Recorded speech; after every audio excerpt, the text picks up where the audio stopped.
Assalamu alaikum урматтуу мекендештер, туугандар. Бүгүн 14 февраль. Жалал Абад шаарында жүрөбүз. Туугандар, азыр сиздерге курс валюта бааларына обменник чогуу банк басын билип берейин. Сиздер видеого алдындан лайк кнопканы аябай тапаттап басып, каналга катталбаңыздар, каналга катталып койсоңор, ушундай сомдон так маалыматтарды иншалла биринчилерден көрөсүңөр. Канча сомдон, Мурат? 20 сомдон. 20 сомдон носкилерим бар экен ушул жерде. Мына номерин калтырып коеюн достор сиздерге.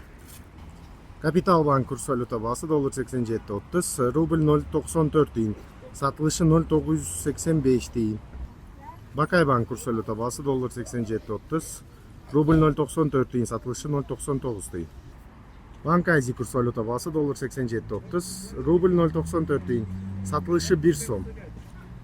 Доскреда банк курс валюта баасы доллар 87.30, рубль 0.945 тиын, сатылышы 99 тиын. М-банк курс валюта баасы туугандар доллар 87.30, рубль 0.95 тиын, сатылышы 0.99 тиын. Жалал Абад шаарынын курс валюта баалары ушинтип калды. Сиздерди видеоду максимумда колдоо барыңар элдерге, группаларга таратып, ушул видеонун астыга кайсыл жерден көрүп атканыңарды комментарий жазып калтырып кеткиле туугандар.